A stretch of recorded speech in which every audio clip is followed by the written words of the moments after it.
Hello dear students, అందరికీ నమస్కారం. Welcome to our channel biology it's simple love YouTube channel and biology it's simple love mobile app. Dear students, మీ అందరికీ నేను చాలా రోజుల నుంచి ఇన్స్ట్రక్ట్ చేస్తూ ఉన్నాను. దయచేసి ఏ ఒక్కరైనా కానీ మీ రైల్వే ప్రిపరేషన్లో భాగంగా ఎన్సీఆర్టీ పుస్తకాలు చదవండి అని చెప్పి చాలాసార్లు బల్లగుద్ది నుంచి చెప్పడం జరిగింది. ఒకనొక సందర్భంలో అయితే మీకు నచ్చిన క్వశ్చన్ పోస్ట్ చేయండి, అది ఏ టెక్స్ట్ బుక్లో నుంచి వచ్చేదో ఏ పేజ్ నెంబర్ నుంచి వచ్చేదో అని చెప్పి ఛాలెంజ్ చేసి మరీ చెప్పాను మీకు. మరి అదేవిధంగా ఇక్కడ ఇప్పుడు జరుగుతున్నటువంటి ఏఎల్పి పరీక్షలు అక్షరాల ఏఎల్పి పరీక్షలు ఇచ్చినటువంటి బయాలజీ ప్రశ్నలు నేను చెప్పినటువంటి మాట ఏదైతే ఉందో ఆ మాటకు ఎగ్జాక్ట్గా as it is 100% NCERT print అనేది రావడం జరిగింది. మరి 25వ తేదీన అంటే నిన్నన జరిగినటువంటి ఈ పరీక్ష ఏదైతే ఉందో 25వ తేదీన జరిగినటువంటి ఏఎల్పి పరీక్ష ఏదైతే ఉందో ఈ పరీక్షలో మనకి బయాలజీ దగ్గర నుంచి 100/100% క్వశ్చన్స్ అనేటివి నేను రాసినటువంటి పీడిఎఫ్లో నుంచి రావడం జరిగింది. మరి నేను రాసినటువంటి పీడిఎఫ్ దేనిని ఆధారం చేసుకొని రాశాను సార్ అంటే ఎన్సీఆర్టీ పుస్తకాలని 6th నుంచి ఇంటర్మీడియట్ దాకా ఉన్నటువంటి కంప్లీట్ టెక్స్ట్ బుక్స్ని ముందు పెట్టుకొని ఐసిఎస్సి బుక్స్ అదేవిధంగా సిబిఎస్ఈ బుక్స్ ఏవైతే ఉన్నాయో వీటిలన్నిటిని బేస్ చేసుకొని రాసినటువంటి మెటీరియల్. మరి ఒక్క బిట్ కూడా మిస్ కాల. చాలా కాల్స్ వచ్చినాయి సార్, అద్భుతంగా వచ్చినాయి సార్ బిట్స్. మెటీరియల్ చదువుకున్నది ఇప్పుడు నాకేమనిపిస్తా ఉందంటే నా ఆన్లైన్ క్లాసెస్ కన్నా మెటీరియల్ చదువుకుంటే చాలా సక్సెస్ అయిపోతారనే ఫీల్ వచ్చేసింది అనమాట. అంత కాన్ఫిడెన్స్ ఇవ్వగలిగింది నాకు ఏఎల్పి ఎగ్జామ్ రాసి వచ్చిన తర్వాత పిల్లలు మనకు కాల్ చేసి చెప్పిన తర్వాత.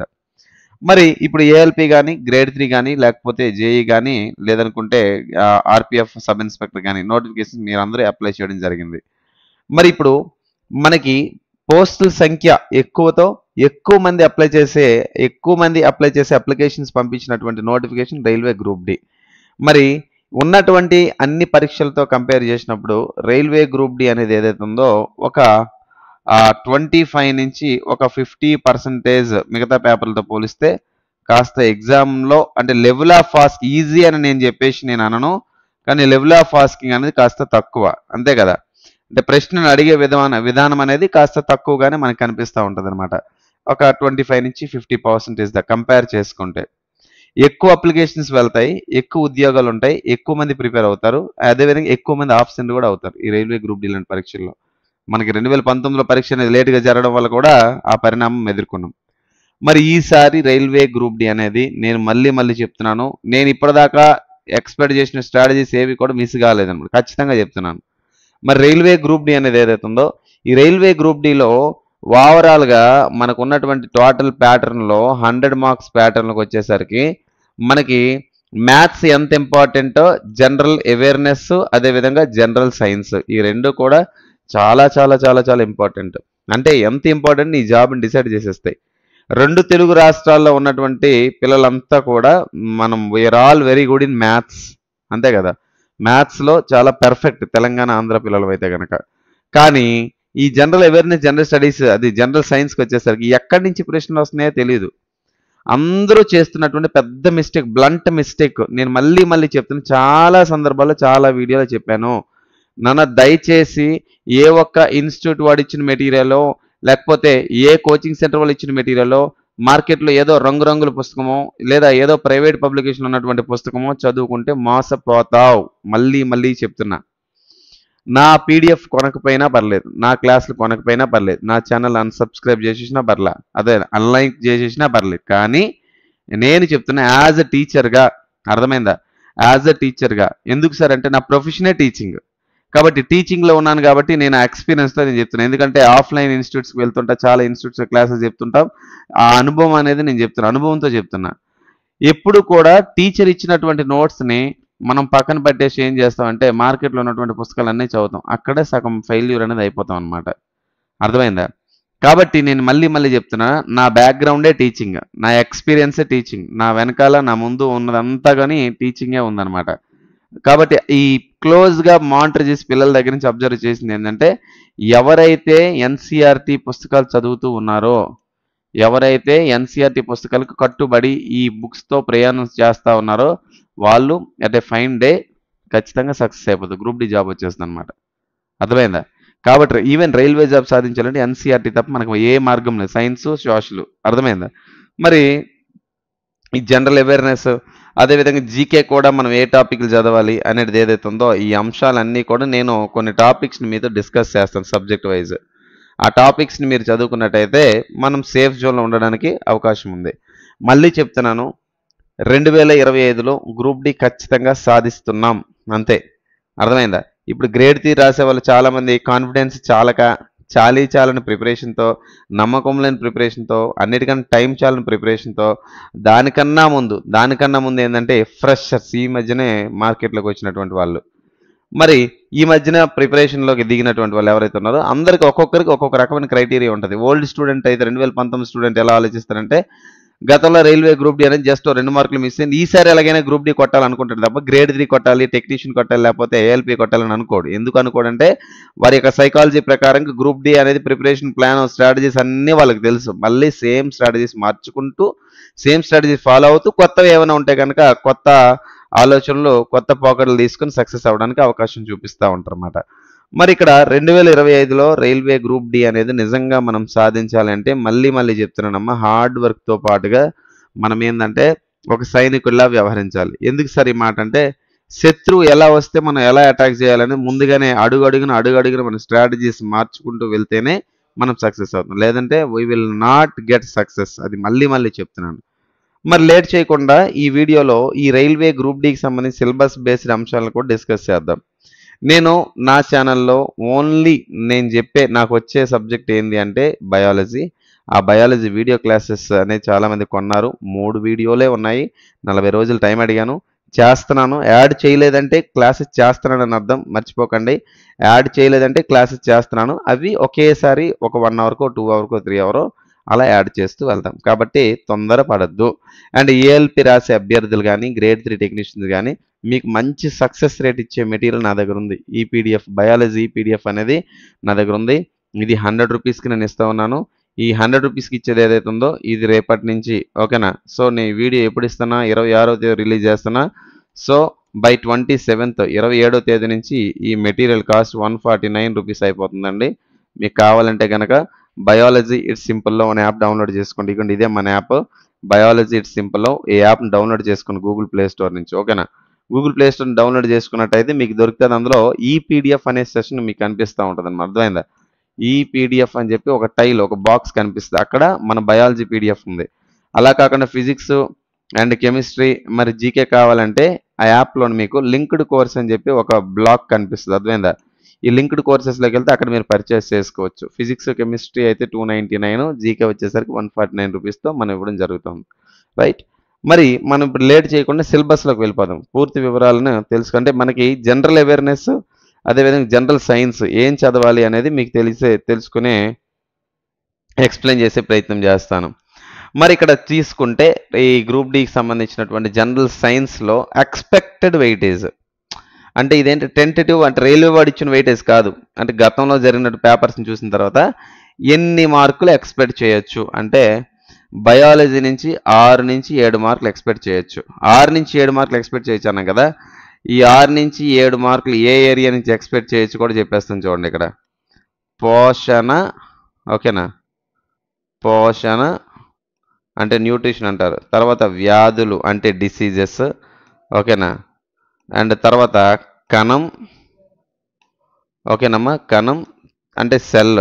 కణం తర్వాత కణజాలాలు, తర్వాత హార్మోన్స్‌కి సంబంధించినటువంటి ఆ పాఠం ఏంది? అంతఃస్రావ్య వ్యవస్థ లేదా అంతఃస్రావి వ్యవస్థ లేదా ఎండోక్రైన్ సిస్టమ్.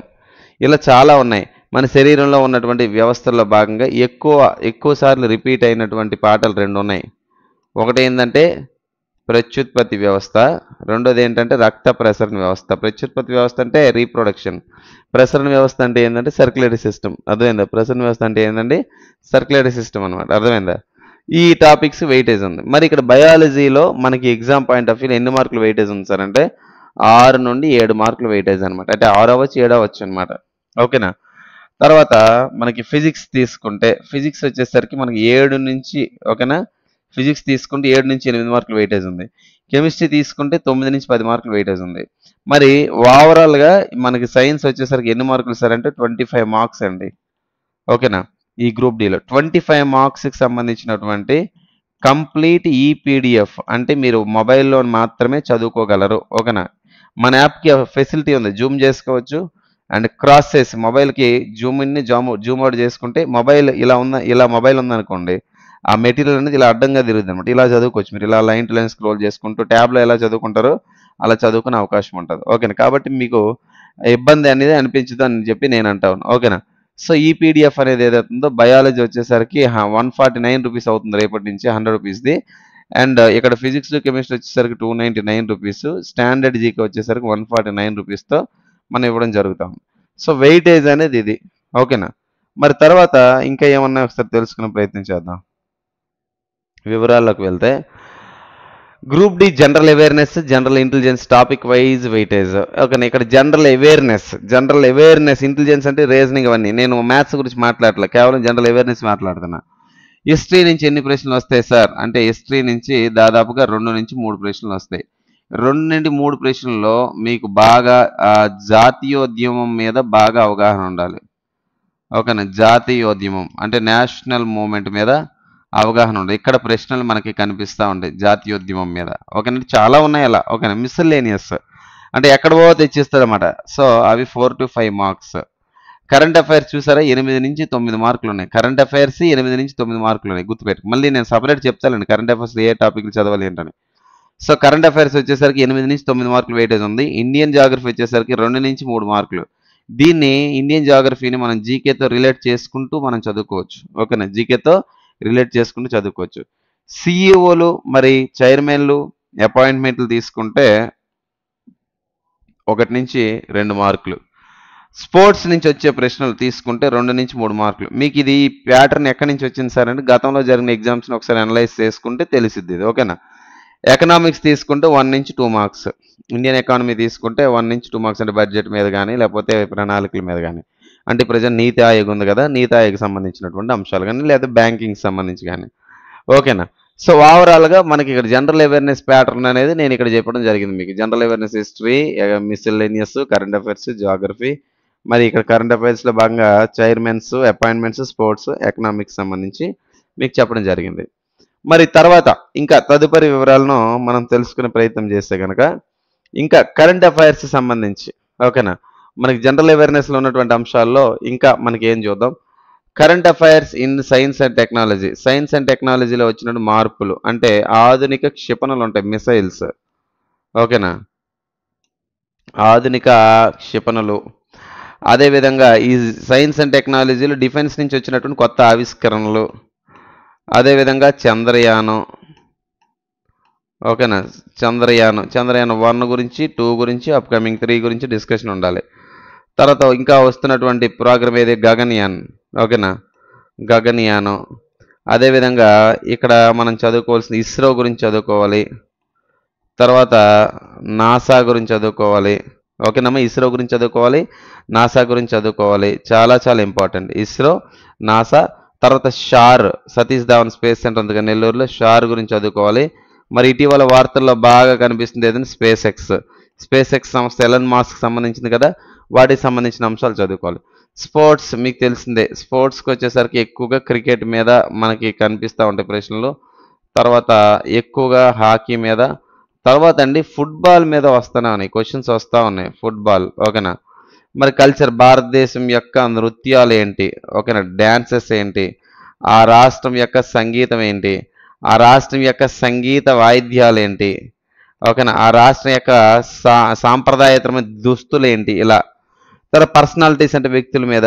తర్వాత ఎకనామిక్స్ ఆర్థిక శాస్త్రం మీద. అదే పాలిటిక్స్ అంటే పాలిటీ గురించి. ఓకేనా? రాజ్యాంగము ఈ రాజ్యాంగానికి సంబంధించినటువంటి అంశాలు ప్రెసిడెంట్, రాష్ట్రపతి. ఓకేనా? అదే ప్రెసిడెంట్, రాష్ట్రపతి, ప్రధానమంత్రి, పార్లమెంటు, లోక్సభ, రాజ్యసభ, దాని ఎగువ సభ, దిగువ సభ అంటే ఈ అంశాలన్నీ అంటే ఆర్టికల్స్ మస్ట్ అండ్ షుడ్‌గా అధికరణలు కొన్ని చదువుకోవాల్సి ఉంటదన్నమాట. సో పాలిటీ కూడా అంత ఈజీగా ఏమి క్వశ్చన్స్ నెంబర్ ఆఫ్ క్వశ్చన్స్ తక్కువైనా కొంచెం గట్టిగానే అడుగుతాడు ఇక్కడ. ఓకేనా? సో ఇక్కడ మీరు ఇది గుర్తుపెట్టుకోవాలి. తర్వాత తీసుకుంటే మరి ఇక్కడ ఫిజిక్స్, కెమిస్ట్రీ, బయాలజీ చాలా ఇంపార్టెంట్ కదా! Physics, chemistry, biology. నేను టాపిక్స్ పేర్లు చదువుతాను. ఇది స్క్రీన్ షాట్ అనేది పెద్దది ఉంది, జస్ట్ తెలుసుకోండి. ఓకేనా? మరి ఫస్ట్ ఫిజిక్స్ తీసుకుంటే units and measurements, force and laws of motion. ఓకేనా? అంటే ఈ ఫోర్స్ బలము మరియు చలనానికి సంబంధించినటువంటి నియమాలు. ఓకేనా? Work, power, energy common. Gravitation అంటే గురుత్వాకర్షణ, ప్రెజర్ పీడనం, సౌండ్ అంటే ధ్వని, వేవ్స్ అంటే తరంగాలు, హీట్ అంటే ఉష్ణము, ఫ్రిక్షన్ ఘర్షణ, లైట్, రిఫ్లెక్షను అంటే మనకి రిఫ్లెక్షన్ అవుతుంది కదమ్మా. సో లైట్ రిఫ్లెక్ట్ అవడం, ఇలా వెళ్ళినట్టు కాంతి అనేది మళ్ళీ ఇలా రిఫ్లెక్ట్ అవుతూ ఉంటుంది అనమాట. అర్థమైందా? సో పరావర్తనం అంటే ఏంటి, ఇలాంటి అంశాలు పరావర్తనం సంబంధించి. అదే కరెంట్, ఎలక్ట్రిసిటీ అండి, మ్యాగ్నెటిజం ఉంది, magnetic effects of electric current అంటే ఎలక్ట్రిక్ కరెంట్ మీద మ్యాగ్నెటిక్ ఎఫెక్ట్స్ అనేది ఎలా ఉన్నాయి. తర్వాత instruments, inventions, important discoveries relating to physics, source of energy. Sorry, ఇక్కడికి వచ్చేసరికి డిస్కవరీస్ కొంచెం ఇంపార్టెంట్ అన్న.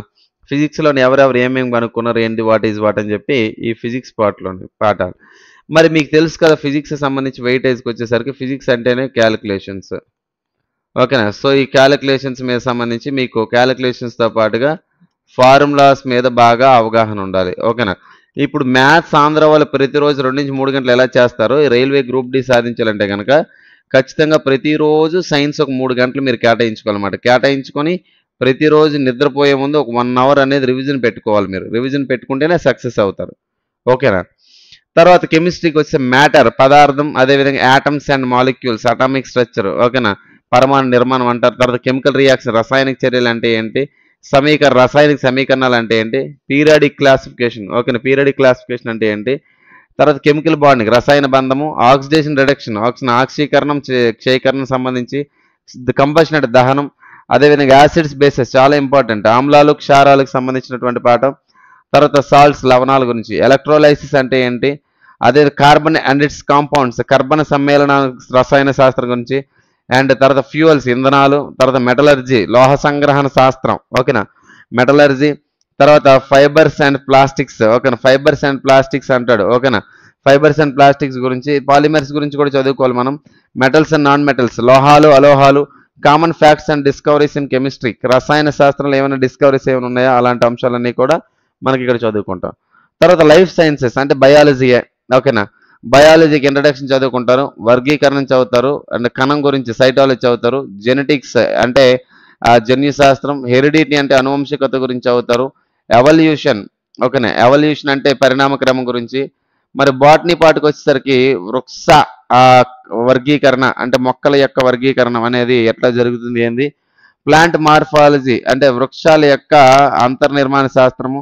తర్వాత ప్లాంట్ టిష్యూ, ఇవన్నీ సెగ్మెంటెడ్గా సపరేట్ టాపిక్స్ చేసారు, అన్ని ఇండివిజువల్ కలిపి మనం చెప్పుకోవచ్చు. ఓకేనా? మెటీరియల్ అయితే ఇంకా తిరగలేదు, మెటీరియల్ మొత్తం కుమ్మి పడేసినాం, ఇవన్నీ నీట్గా రాసినాం అనమాట. అర్థమైందా? అండ్ తర్వాత ఫోటోసిన్థసిస్, కిరణజన్య సమీక్రియ అంటే ఏంటి, హార్మోన్లు. ఈ హార్మోన్లు మొక్కల్లో ఉండే హార్మోన్లు ఏవి, జంతువులు ఉండే హార్మోన్లు ఏవి. మొక్కల్లో ఉండేవి ఏంటి, ఆక్సిజన్, జిబ్బర్లేని, ఈతలేని, సైటోకైన్, నాప్సిసిక్ ఆమ్లము. ఓకే, మానవులు ఎన్ని రకాల హార్మోన్స్ ఉంటాయి, 12 రకాల హార్మోన్స్ కనిపిస్తూ ఉంటాయి మనకి మేజర్గా. తర్వాత ప్లాంట్ డిసీజెస్, మొక్కల్లో వచ్చిన వ్యాధులు, ఎకాలజీ, ఆవరణ శాస్త్రం, ఎన్విరాన్మెంట్, పర్యావరణ శాస్త్రం, ఇక్కడ పొల్యూషన్ అంటే కాలుష్యము. మరి జువాలజీకి సంబంధించి జంతు శాస్త్రం గురించి ఏమేమి ఇచ్చాడు సార్ అంటే, ఈ జువాలజీకి సంబంధించిన టాపిక్స్లో భాగంగా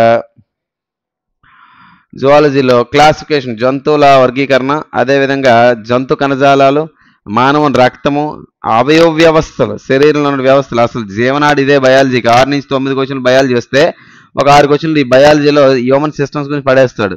హ్యూమన్ బ్లడ్, మానవుని రక్తం గురించి, మానవుని కన్ను గురించి, పోషణ, అదేవిధంగా వ్యాధులు, అదేవిధంగా నేచురల్ రిసోర్సెస్, సహజ వనరులు, ప్రకృతిలో జరిగే సహజ వనరులు ఏవైతే ఉన్నాయో ఈ సహజ వనరుల గురించి అధ్యయనం చేసే దాని గురించి కూడా మనం చదువుకోవాలి. ఓకేనా? మరి ఇంకా మనకి ఒకటి గుర్తుపెట్టుకోండి, అల్టిమేట్గా రైల్వే గ్రూప్ డి అనేది లాంగ్ మోటో.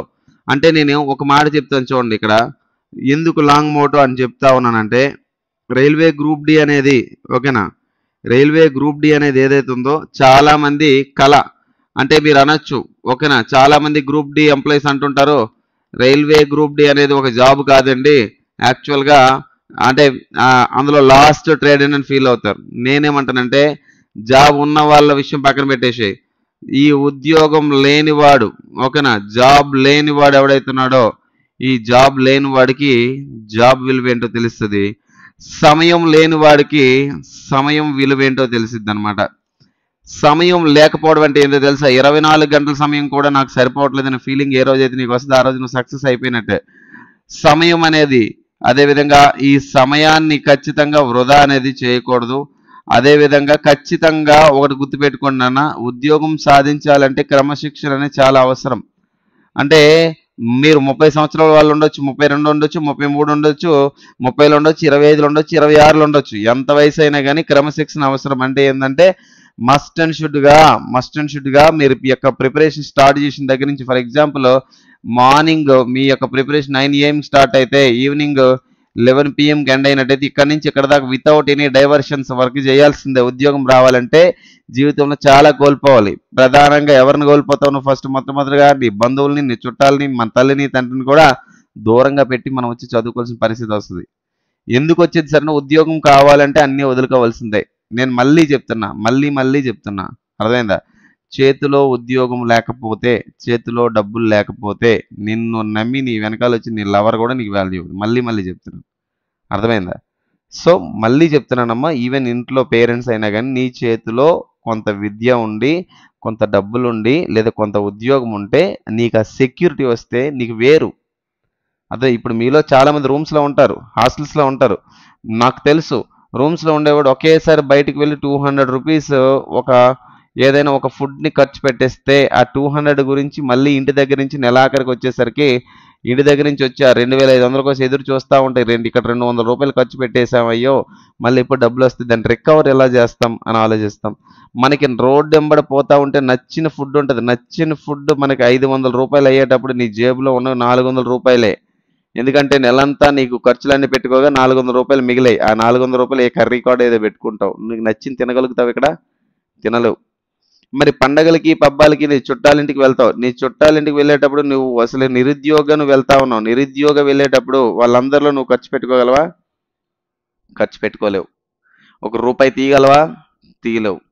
దేనికి పనికిరాని ఎదవలు ఉంటారన్నమాట, అదేందా? దేనికి పనికిరాలు ఎవరైతే వాళ్ళందరూ మన ముందు హడావిడి చేసి ఓ డామ్ డూమ్ హడావిడి ఉంటే అది ఇంకా డామ్ డూమ్ డిస్క్ అన్నట్టు హడావిడి చేస్తుంటారు అన్నమాట. మనం ఏం చేస్తుంటాం? సైలెంట్గా వదిలి కూర్చుంటాం. ఎందుకంటే మన చేతుల్లో ఉద్యోగం లేదు. ఆ ఉద్యోగం ఏదో ఒక రోజు వస్తుంది, దానికోసం మనం పోరాడుతున్నాం, ఖచ్చితంగా సక్సెస్ అవుతాం. ఆ రోజు మన సక్సెస్ సమాధానం అని చెప్పి మనం అనుకుని ముందుకెళ్ళాలి. అంతే తప్ప దారిన పోయే ప్రతి ఒక్కరికి మనం సమాధానం చెప్పుకొని వెళ్తే జీవితాలు సరిపడవు. మళ్ళీ చెప్తున్నా, ఎవరిని సాటిస్ఫై చేయాల్సిన అవసరం లేదు. హార్డ్ వర్క్ చేయండి, హార్డ్ వర్క్ చేసి సక్సెస్ అవ్వండి, జాబ్ తెచ్చుకోండి. మీకు అనుకున్నటువంటి కలర్ఫుల్ లైఫ్ మీ ముందు కనిపిస్తుంది.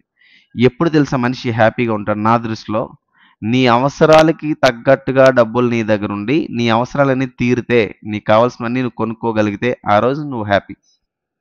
కాంప్రమైజ్ అలాగ రాజీ పడతావు, నీకు ఇంకా వద్దులే, తర్వాత కొనుక్కుందాంలే అని చెప్పి ఆలోచించేటప్పుడు మాత్రమే నీకు అంటే మన కోరికలను కూడా చంపుకున్న వాళ్ళం అవుతాం. మరి ఈ పరిస్థితి ఏమీ రాకుండా సక్సెస్ అయ్యేలా ఉండాలి అంటే ఏం చేయాలి? ఖచ్చితంగా జీవితంలో కొన్ని రోజులు హార్డ్ వర్క్ చేయాలి. హార్డ్ వర్క్ చేస్తే ఏం నీకు గుర్తులేదా? మీ చుట్టాలు, మీ బంధువులు, నీ సీనియర్లు, నీ జూనియర్లు, నీ ముందే వెళ్తున్నట్టు కొంతమంది గవర్నమెంట్ ఉద్యోగులు, లేకపోతే నీ చుట్టాలు బంధువులు నీకు తెలీదా?